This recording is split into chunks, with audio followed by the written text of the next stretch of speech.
नमस्कार दोस्तों, कैसे हो आप सब। तो आज की वीडियो में हम नायक सीरीज़ का प्रैक्टिस सेट नंबर 2 पढ़ने वाले हैं। इससे पहली वीडियो में हमने प्रैक्टिस सेट नंबर 1 काफ़ी अच्छे से रिवीजन किया है।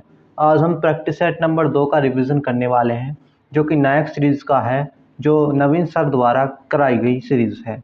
चलिए, इसका प्रैक्टिस सेट नंबर 2 हम रिवीजन करने वाले हैं और हमने टेलीग्राम पर पिछले वीडियो का PDF डाल दिया है। तो लिंक डिस्क्रिप्शन में मिल जाएगा आपको पूरी प्लेलिस्ट का और टेलीग्राम चैनल का भी। तो चलिए दोस्तों, ज़्यादा टाइम वेस्ट ना करते हुए वीडियो को स्टार्ट करते हैं। लेकिन उससे पहले अगर आप चैनल पर नए हैं तो चैनल को सब्सक्राइब करके बेल आइकन ऑन ज़रूर कर लें, ताकि हमारी वीडियो का लेटेस्ट नोटिफिकेशन आप तक पहुंचता रहे। और ये हमारी ये वीडियो डेली 3 PM यानी रोज शाम के 3 बजे डेली आएगी। तो दोस्तों, देखना ना भूलें। चलिए वीडियो को स्टार्ट करते हैं। तो दोस्तों, आज का जो हम स्टार्ट करते हैं, चलिए, जो 5 रिवीजन प्रश्न दिए थे इससे पहले वीडियो में नवीन सर ने, तो वो है योग अमूर्त सूची में कब शामिल किया गया था। वो 2016 में। किराना घराना के संस्थापक कौन थे, तो वो थे करीम खान। पोंगल उत्सव किस राज्य में मनाया जाता है, तमिलनाडु। संविधान सभा की स्थापना कब हुई थी, तो 6 दिसंबर 1946। भारत के किस राज्य की तटीय रेखा सबसे लंबी है, तो वो आपको पता था, कल इसकी वीडियो में हमने पढ़ा था कि गुजरात की सबसे लंबी है। चलिए, अब बात करें भारत के अधिकांश शास्त्र नृत्य के रूपों की उत्पत्ति कहाँ से हुई है, तो नाट्य शास्त्र से इनकी अधिकांश उत्पत्ति हुई है। चलिए बात करें, नाट्य शास्त्र के लेखक हैं भरत मुनि। नाट्य शास्त्र में 26 चैप्टर हैं और 600 काव्य पंक्तियां हैं। ठीक है दोस्तों। चलिए आगे जो है हमारा शास्त्रीय नृत्य है। ठीक है दोस्तों, भारत में कुल 8 शास्त्रीय नृत्य हैं, आपको पता होगा। पहले भरतनाट्यम, कुचिपुड़ी, कथकली, मोहिनीअट्टम, उड़ीसी, मणिपुरी, कथक और सत्रिया। चलिए, मणिपुरी शास्त्रीय नृत्य जो है, मणिपुरी शास्त्रीय नृत्य के मर्दाना पहलू को किस रूप में जाना जाता है, तो उसे चोलोम के रूप में जाना जाता है। चलिए, मणिपुरी शास्त्रीय नृत्य में पुंग और करताल वाद्य यंत्र का प्रयोग किया जाता है। परेग, माईबा और रास का संबंध मणिपुरी शास्त्रीय नृत्य से है। दोस्तों, कौन सा शास्त्रीय नृत्य हिंदू वेशम प्रसंगों पर आधारित है, तो मणिपुरी है। राधा और कृष्ण का प्रेम किस शास्त्रीय नृत्य में है, तो वो मणिपुरी में है। मणिपुरी शास्त्रीय नृत्य के प्रसिद्ध कलाकार कौन है, झावेरी बहनें। इसमें कौन कौन आता है झावेरी बहनों में, दर्शना, नैना, रंजना और सुवर्णा। और कौन है, सुवर्णा। झावेरी बहनों के गुरु कौन है, गुरु विपिन कुमार सिंह, ये आपको याद रखना है। गुरु नल कुमार सिंह, गुरु अमली सिंह का संबंध किस शास्त्रीय नृत्य से है, तो मणिपुर से है। चारू माथुर एल बीनो देवी किस शास्त्रीय नृत्य से संबंधित है, ये भी मणिपुरी से संबंधित है। चलिए आगे बात करें हम। चलिए दोस्तों, आगे की बात करें हम।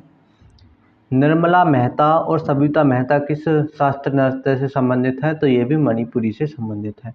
छऊ लोक नृत्य के कितने रूप हैं, तो वो 3 शैलियाँ हैं, आपको कितने पता होगा। चलिए, जो पहला छऊ लोक नृत्य की कितनी से प्रमुख शैलियाँ हैं, तो वो 3 हैं। सरायकेला छऊ झारखंड, एक मयूरभंज छऊ उड़ीसा का है, पुरुलिया छऊ है। तीसरा क्या है, पुरुलिया छऊ पश्चिम बंगाल का है। छऊ लोक नृत्य यूनेस्को की अमूर्त विरासत में कब शामिल किया गया था, 2010। संगीत नाटक अकादमी छऊ लोक नृत्य को अर्धशास्त्रीय नृत्य कहता है। ठीक है दोस्तों, संगीत नाट्य अकादमी जो है स्थापना 1953 में हुई थी। मुख्यालय कहाँ है, नई दिल्ली में है। भारत में कुल 8 शास्त्रीय नृत्य हैं। सांस्कृतिक मंत्रालय के अनुसार कुल 9 शास्त्रीय नृत्य हैं। चलिए दोस्तों, वीडियो को एक बार लाइक करके चैनल को सब्सक्राइब जरूर करते रहें। चलिए दोस्तों, जो सांस्कृतिक मंत्रालय के अनुसार ये 9 हैं। ये 9वां किसे मानते हैं, ये छऊ को 9वां मानते हैं। ठीक है दोस्तों। संस्कृत मंत्रालय छऊ को 9वां शास्त्रीय नृत्य मानता है। छऊ के प्रसिद्ध कलाकार कौन हैं? मकरध्वज दरोगा, केदारनाथ सिंह, सुभेदु नारायण। ठीक है दोस्तों, उपरोक्त तीनों कलाकारों को पद्मश्री अवार्ड से सम्मानित किया जा चुका है। चलिए दोस्तों, वीडियो को लाइक करते रहें और चैनल को सब्सक्राइब करते रहें, ऐसी वीडियो आपको रोज मिलेगी। द अनफॉरगेटेबल्स किस गज़ल गायक के अर्धशास्त्रीय संगीत का संग्रहालय है? जगजीत सिंह। जगजीत सिंह को 2003 में पद्म भूषण से सम्मानित किया गया है। और चिट्ठी ना कोई संदेश गज़ल जगजीत सिंह का है। ठीक है दोस्तों, प्रमुख गज़ल गायक जो हैं बेगम अख्तर हैं, जिसे क्वीन ऑफ गज़ल गायकी है कहा जाता है, मन्ना डे और पंकज उधास। चलिए आगे की बात करें हम। आगे जो है दीपिका रेड्डी का संबंध किस शास्त्रीय नृत्य शैली से है? तो कुचिपुड़ी। ठीक है दोस्तों, कुचिपुड़ी। कुचिपुड़ी शास्त्रीय नृत्य का संबंध किस राज्य से है? तो वो आंध्र प्रदेश से है। चलिए आगे की बात करें तो आगे क्या है? कुचिपुड़ी शास्त्रीय नृत्य के प्रसिद्ध कलाकार। कुचिपुड़ी शास्त्रीय नृत्य के प्रसिद्ध कलाकार राजा रेड्डी, राधा रेड्डी, भावना रेड्डी, कौशल्या रेड्डी, विजया प्रसाद, शोभा नायडू, हलीम खान। भारत ने दूसरी बार एशियाई खेलों में आयोजन किस वर्ष किया था? तो 1982।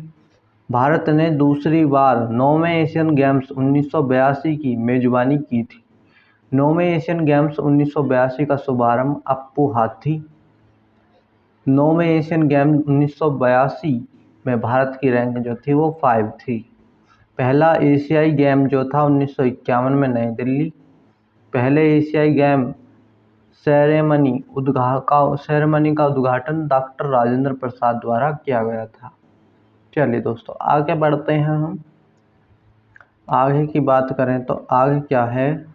पहले एशिया गेम में भारत की रैंक जो थी वो दूसरी थी और उसमें हमने 15 गोल्ड जीते थे।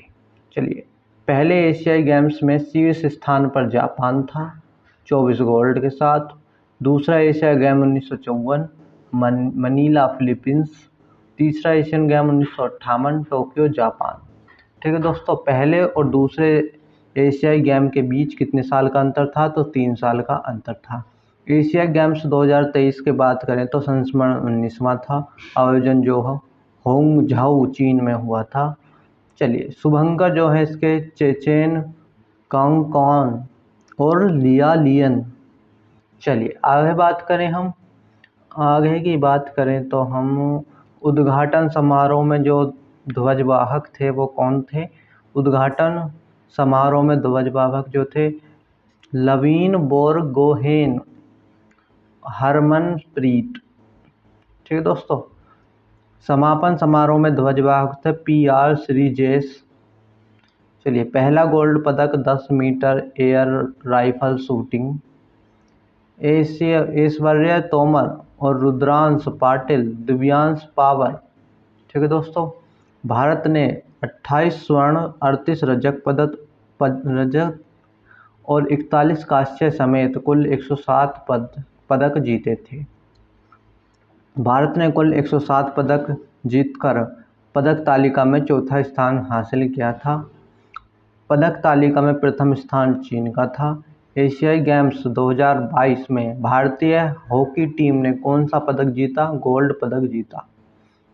चलिए दोस्तों, अब बात करें हम आगे की। चलिए आगे की बात करें तो हम पदक तालिका में प्रथम स्थान जो था वो चीन का था, ये आपको पता चल चुका है। चलिए, वीडियो को एक बार लाइक करके चैनल को सब्सक्राइब जरूर करते रहें। ठीक है दोस्तों, वो PDF आपको टेलीग्राम चैनल पर मिल जाएगी क्लास होने के बाद। चलिए, अब आगे की बात करें हम। एशियाई गेम्स 2022 में भारत हॉकी टीम ने कौन सा पदक जीता था? तो वो गोल्ड पदक जीता था।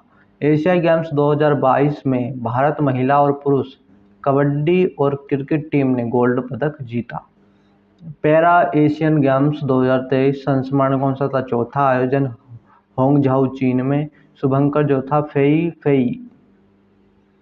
चलिए, भारत ने कुल 111 पदक जीतकर पदक तालिका में 5वां स्थान हासिल किया था।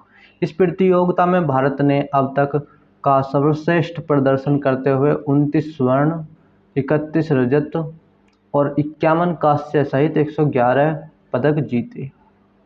ध्वजवाहक जो थे इसमें प्रसिद्ध पैरा शटलर पारुल परामर उद्घाटन समारोह में भारतीय ध्वजवाहक थी, जबकि para club thrower Amit Saroha Parul Parmar के साथ सह ध्वज वाहक के रूप में शामिल है। फुटबॉल कप का प्रारंभ किस वर्ष हुआ था? तो 1930 में फुटबॉल कप का जो है विश्व कप का प्रारंभ हुआ था। पहला फुटबॉल विश्व कप जो है 1930 में हुआ था। ठीक है दोस्तों, चलिए, जो आयोजन हुआ था इसका वो कहाँ पर हुआ था? चलिए, जो इसका आयोजन हुआ था उरुग्वे में हुआ था। उरुग्वे में इसका आयोजन हुआ था। विजेता जो था उरुग्वे था, उपविजेता जो था अर्जेंटीना था। उरुग्वे की राजधानी जो है मोंटेवीडियो है। दूसरा फुटबॉल विश्व कप जो है 1934 में विजेता जो था इटली था। फीफा की फुल फॉर्म क्या होती है? Federation international national D football association. ठीक है दोस्तों, स्थापना जो है 1904 में पेरिस फ्रांस में। मुख्यालय जो है ज्यूरिख स्विट्जरलैंड। अध्यक्ष जो हैं जियानी इन्फेंटिनो। ठीक है दोस्तों, फीफा आधिकारिक रूप से ओलंपिक में कब शामिल हुआ था? तो 1908 में हुआ था। सबसे ज़्यादा बार फुटबॉल विश्व कप जीता जो है वो ब्राज़ील ने जीता है 5 बार। फीफा विश्व कप 2022 की बात करें तो ये संस्मरण कौन सा था? ये संस्मरण था 22वां। संस्मरण कौन सा था? 22वां था। आयोजन जो है कतर दोहा में हुआ था। शुभंकर जो था लाइव था। टाइल्स स्पाइनर बायजूस। कुल प्रतिभागी जो टीम थे वो 32 थी। फुटबॉल का नाम अल रहेला। ठीक है दोस्तों, फाइनल मैच 18 दिसंबर लुसेन स्टेडियम कतार में हुआ था। फाइनल मुकाबला अर्जेंटीना वीएस फ्रांस के बीच हुआ था। विजेता जो था अर्जेंटीना था, उपविजेता जो था वो फ्रांस था। Golden ball award Lionel Messi Argentina से जो था से मिला था। चलिए, gold boot award Mbappe France से। Gold gloves award Martinez. ठीक है दोस्तों, यंग प्लेयर अवार्ड फर्नांडेज को। चलिए, फीफा विश्व कप के फाइनल में ट्रॉफी का अनावरण करने वाली पहली ग्लोबल एक्टर कौन थे? दीपिका पादुकोण। चलिए, 2026 का football world cup Canada, Mexico, America. FIFA महिला फुटबॉल कप 2023 जो था संस्मरण 9वां था। आयोजन ऑस्ट्रेलिया, न्यूजीलैंड। शुभंकर तनुजी, विजेता स्पेन, उपविजेता इंग्लैंड। FIFA world. चलिए, अब बात करें फीफा अवार्ड 2023। फीफा अवार्ड 2023 सर्वश्रेष्ठ पुरुष फुटबॉल खिलाड़ी जो थे लियोनेल मेसी अर्जेंटीना से थे। सर्वश्रेष्ठ महिला फुटबॉल खिलाड़ी जो थी एटाना बोनमरी।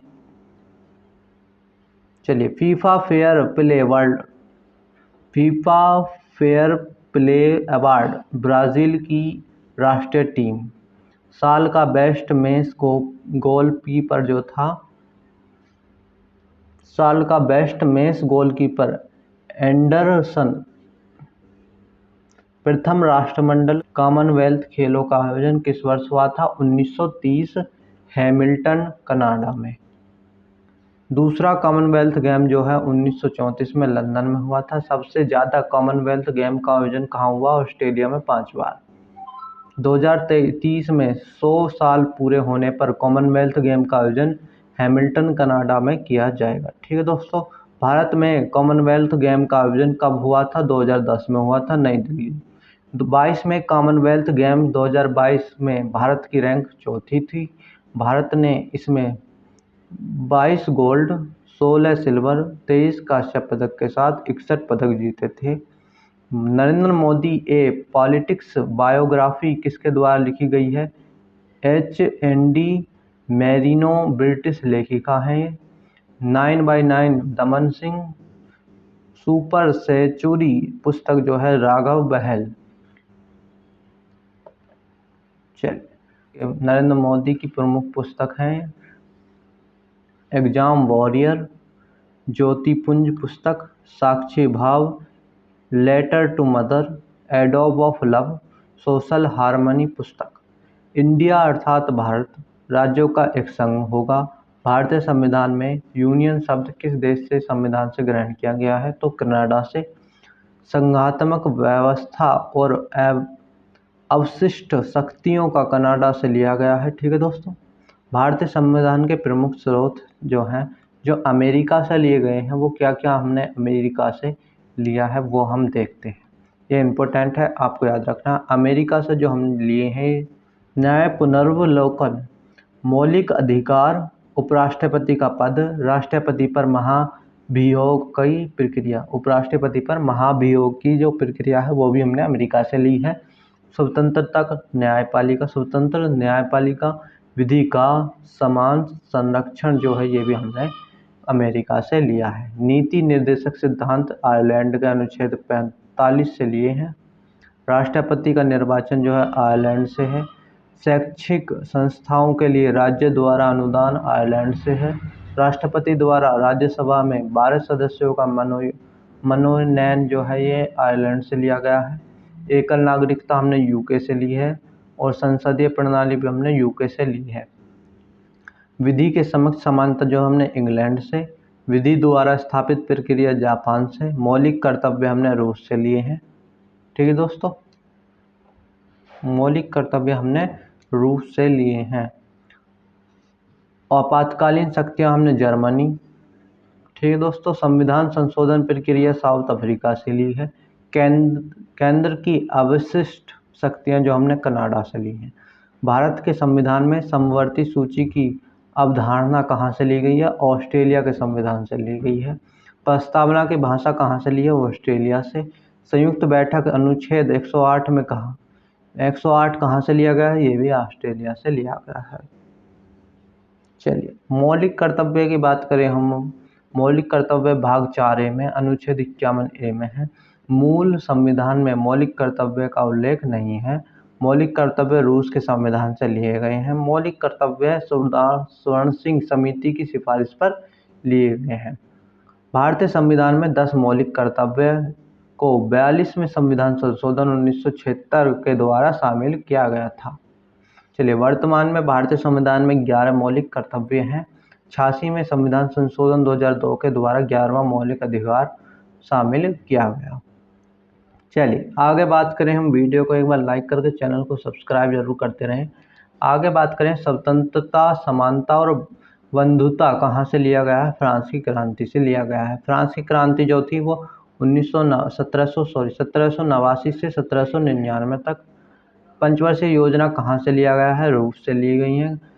खाद्यान्नों की कृषि सर्वप्रथम कब प्रारंभ की गई? नवपाषाण काल में करा गई। आग की खोज पुरापाषाण काल में, पहिए की खोज नवपाषाण काल में। इन गांव भारत के किस राज्य में स्थित है? तो महाराष्ट्र में इन गांव हमारा स्थित है। कायस्थ का स्थल जो है वो मध्य प्रदेश में है। चलिए अब बात करें आगे। चलिए आगे की बात करें हम, दामाबाद कहाँ पर है? तो दामाबाद जो स्थित है वो महाराष्ट्र में है। राखीगढ़ी जो है हरियाणा में है। चिरांद जो है बिहार में है। सुरकोटा गुजरात में है। पांडी स्थल गुजरात में है। हुलास स्थल उत्तर प्रदेश में। कालीबंगा राजस्थान में। मोहनजोदड़ो पाकिस्तान में है। लोथल गुजरात में है और धोलवीरा गुजरात में है। चलिए अब हड़प्पा सभ्यता के किस स्थान से जल संरक्षण के साक्ष्य मिले? तो वो धोलवीरा से मिले। धोलवीरा की खोज 1967 से 68 GV जोशी द्वारा की गई। खेल के साक्ष्य कहाँ से मिले? धौलवीरा से मिले। स्वतंत्रता प्राप्त के पश्चात भारत ने उत्खनन प्रथम सैंधव स्थल कहाँ था? तो वो था रोपड़ 1950। रोपड़ का आधुनिक नाम है रूपनगर, पंजाब में है। चलिए बात करें रोपड़ की। तो रोपड़ कहाँ पर है? सतलुज नदी के किनारे। चलिए, रोपड़ कहाँ पर? सतलुज नदी के किनारे स्थित है। रोपड़ के खोज करता है बीवी लाल 1950। कालीबंगा जो कि हरियाणा में है, सॉरी राजस्थान में है ये। कालीबंगा जो है ये हरियाणा में नहीं है, राजस्थान की में है, और इसकी खोज 1953 में अमलानंद घोष द्वारा की गई। ये राजस्थान में है, राजस्थान। ठीक है, बनवाली हरियाणा में है कि इसकी खोज कहाँ 1974 में। RS बिष्ट लोथल गुजरात में है, जो 1953 में राव जी ने की थी इसी। हड़प्पा रावी नदी के किनारे बसा हुआ है। हड़प्पा की खोज 1921 में दयानाम साहनी द्वारा। कालीबंगा राजस्थान में गंगा नदी के किनारे बसा है। लोथल गुजरात में भोगवा नदी के किनारे स्थित है। रोपड़ पंजाब में सतलुज नदी के किनारे स्थित है। और मोहनजोदड़ो की खोज 1922 में राखा दास बनर्जी द्वारा की गई। मोहनजोदड़ो जो है सिंधु नदी के किनारे स्थित है। कर्क रेखा जो है 23.5 डिग्री उत्तरी अक्षांश भारत के कितने राज्यों से होकर गुजरती है? तो वे 8 राज्यों से होकर गुजरती है। चलिए, 8 राज्य कौन कौन से हैं? गुजरात, राजस्थान, मध्य प्रदेश, छत्तीसगढ़, झारखंड, पश्चिम बंगाल, त्रिपुरा, मिजोरम। चलिए आगे बात करें तो हम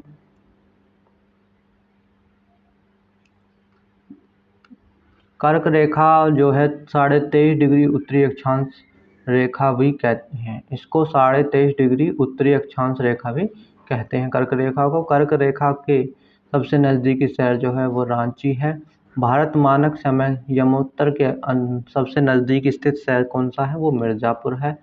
ठीक है दोस्तों, भारतीय मानक समय रेखा 82.5 डिग्री पूर्व देशांतर भारत के 5 जिलों से होकर गुजरती है, जिसमें उत्तर प्रदेश, मध्य प्रदेश, छत्तीसगढ़, उड़ीसा और आंध्र प्रदेश। चलिए, कर्क रेखा और भारतीय मानक समय रेखा एक दूसरे को कहाँ पर काटती हैं? भोसा मुंडा सूरजपुर जिला छत्तीसगढ़ में काटती हैं। ये उत्तर पूर्व भारतीय राज्य कौन से हैं? ठीक है दोस्तों, अब बात करें उत्तर पूर्व भारतीय राज्य कौन से हैं। ये सिक्किम, अरुणाचल प्रदेश, नागालैंड, मिजोरम, मणिपुर, असम, मेघालय, त्रिपुरा। सिक्किम 7 सिस्टर में नहीं आता। जो सिक्किम है ये 7 सिस्टर में नहीं आता। बाकी ये 7 जो हैं ये 7 सिस्टर के अंदर आते हैं। इनको 7 सिस्टर कहा जाता है। 7 सिस्टर का नाम 1972 में ज्योति प्रसाद सेकिया के द्वारा दिया गया था। 7 राज्यों में सबसे बड़ा क्षेत्रफल अरुणाचल प्रदेश का है और सबसे छोटा क्षेत्रफल जो है त्रिपुरा का है। कौन सा राज्य द्विभाषी राज्य नहीं है? तो कर्नाटक में द्विभाषी राज्य नहीं है, इसमें केवल एक ही भाषा बोली जाती है। नागालैंड में कोन्याक अंगामी इंग्लिश बोली जाती है। सिक्किम में गोरखा इंग्लिश। ठीक है दोस्तों, त्रिपुरा में कोकबेरोक और बंगाली। कर्नाटक में कन्नड़। भारत की क्षेत्रफल की दृष्टि से विश्व का 7वां सबसे बड़ा देश है। भारत जनसंख्या की दृष्टि से विश्व में दूसरा सबसे बड़ा देश है। भारत विश्व के कुल क्षेत्रफल का 2.4% है। भारत का कुल क्षेत्रफल 32,87,263 किलोमीटर है। चलिए, भारत की जनसंख्या पूरे विश्व की जनसंख्या का कितना है? 17.7% है। चलिए आगे की बात करें हम।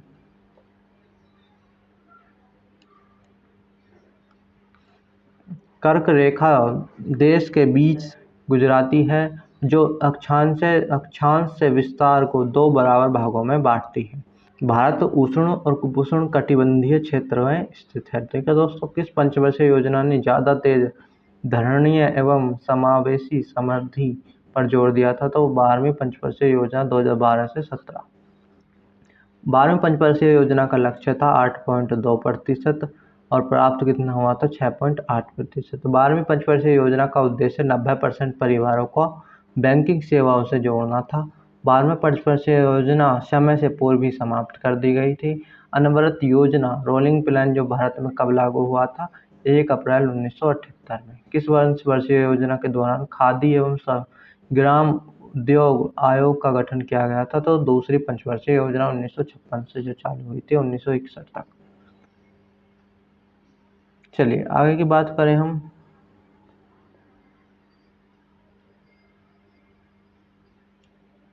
चलिए आगे की बात करें हम।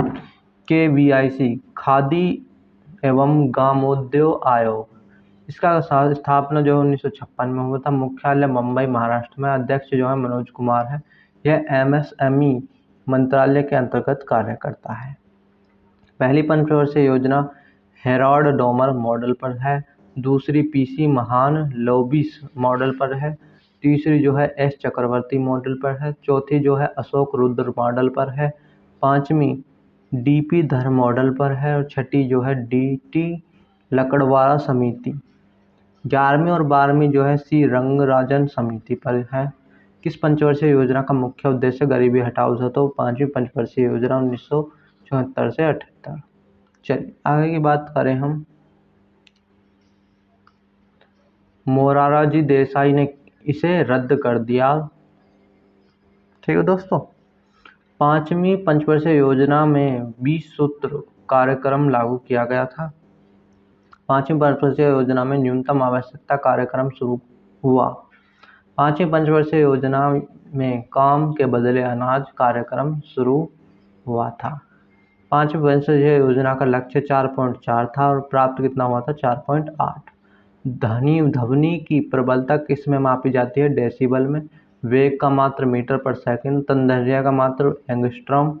त्वरण का मात्रक मीटर पर सेकंड स्क्वायर। बल का मात्रक न्यूटन। कार्य का मात्रक जूल। आवेग का मात्रक न्यूटन सेकंड। चलिए अब बात करें आगे।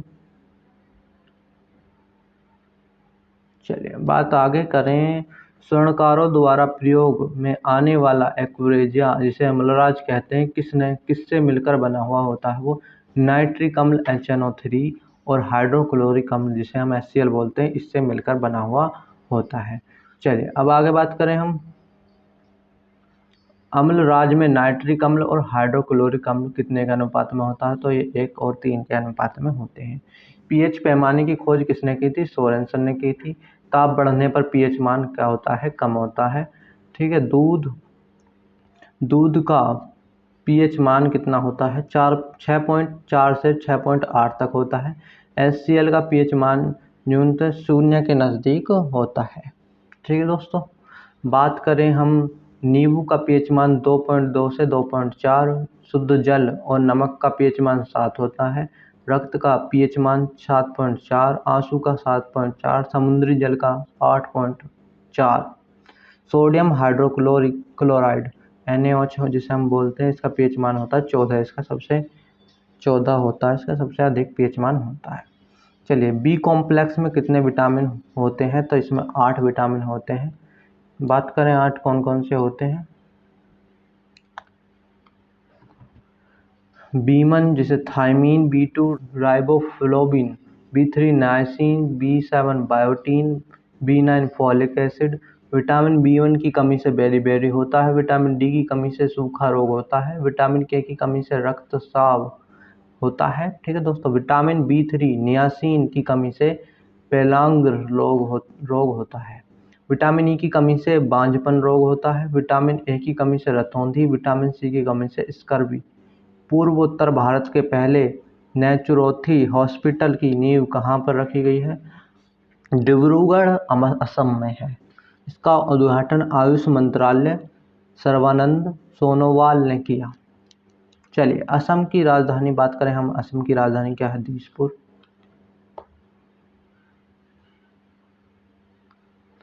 चलिए असम की जो राजधानी है वो क्या है? दिसपुर है। असम के मुख्यमंत्री जो हैं हेमंत बिस्वा शर्मा हैं। असम के राज्यपाल हैं गुलाब चंद कटारिया। भारतीय बैडमिंटन संघ के अध्यक्ष जो हैं हेमंत बिस्वा शर्मा हैं। असम लोकसभा सीट जो है 14 है। राज्यसभा सीट 7 हैं। असम विधानसभा सीट जो है 126 है। फर्स्ट क्लास क्रिकेट में सबसे तेज तीसरा शतक लगाने वाले बल्लेबाज कौन हैं? तयमन अग्रवाल हैं। फर्स्ट क्लास क्रिकेट में पहला तीसरा शतक वीरेंद्र सहवाग ने लगाया था। फर्स्ट क्लास क्रिकेट में दूसरा तीसरा शतक करुण नागर 22 फरवरी 2024 को किस राज्य सरकार ने बैगलेस स्कूल शुरू किया था? तो वो मध्य प्रदेश ने किया था। सीएम सीखो और कमाओ ये मध्य प्रदेश में है। सीएम कल्याणी विवाह सहायता योजना मध्य प्रदेश में। किसान उदय योजना उत्तर प्रदेश में। सो फ्रेंचाइजी योजना जो है राजस्थान की है। 2024 में 18वीं लोकसभा चुनाव के लिए शुभन गिल और किस राज्य के स्टेट आइकन बने थे? वो पंजाब के बने थे। ठीक है दोस्तों, आगे की बात करें हम, चलिए आगे की बात करें हम। चुनाव 18वें लोकसभा चुनाव कितने चरणों में हुआ था? 7 चरणों में हुआ था। चुनाव आयोग ने किस ब्रांड एम्बेसडर नियुक्त किया था? सचिन तेंदुलकर को। और भारतीय निर्वाचन आयोग के यूथ आइकन कौन बने? आयुष खुराना। चुनाव आयोग में बिहार का स्टेट आइकन किसे नियुक्त किया गया था? मैथिली ठाकुर को। भारतीय निर्वाचन आयोग की बात करें हम, इसके अंतर्गत क्या होता है कि भाग 15 में आता है ये, और अनुच्छेद 324 से 329 इसके अंतर्गत आते हैं। स्थापना 25 जनवरी 1950। वर्तमान मुख्य चुनाव आयुक्त जो है राजीव कुमार हैं। चुनाव आयुक्त ज्ञानेश कुमार और सुखबीर सिंह संघ। पहले चुनाव आयुक्त जो थे सुकुमार सेन थे। पहली महिला चुनाव आयुक्त जो थी रमा देवी थी। मुख्य चुनाव आयुक्त का कार्यकाल 6 से 65 वर्ष के अंतर्गत होता है। पहला आम चुनाव 1951-52 में हुआ था। राज्य निर्वाचन आयोग अनुच्छेद 243 के में आता है। बात करें हम सी विजिल ऐप। भारतीय निर्वाचन आयोग एनकोर ऐप जो है भारतीय निर्वाचन आयोग का है। 61वां संविधान संशोधन 1989। मतदान की आयु 21 से घटकर कितनी होगी? 18 वर्ष कर दी गई थी। राष्ट्रीय मतदाता दिवस 2024 25 जनवरी 2024 में क्या हुआ? 25 जनवरी में मनाया गया था। शुरुआत में 2011 में संस्मरण 14वां था इसका। थीम 2023 जो थी वो वोट जैसा कुछ नहीं, वोट जरूर डालेंगे हम, ये इसकी थीम थी। राष्ट्रपति के चुनाव में विवाद होने पर निपटारा कौन करता है? सुप्रीम कोर्ट अनुच्छेद 71 के अनुसार। राष्ट्रपति का निर्वाचन किस प्रणाली के अंतर्गत होता है? एकल संक्रमणीय पद्धति के द्वारा होता है। राष्ट्रपति का निर्वाचन मंडल अनुच्छेद 54। पंचायत के लिए राज्य निर्वाचन आयोग का उल्लेख संविधान के किस अनुच्छेद में है? अनुच्छेद 243 के में।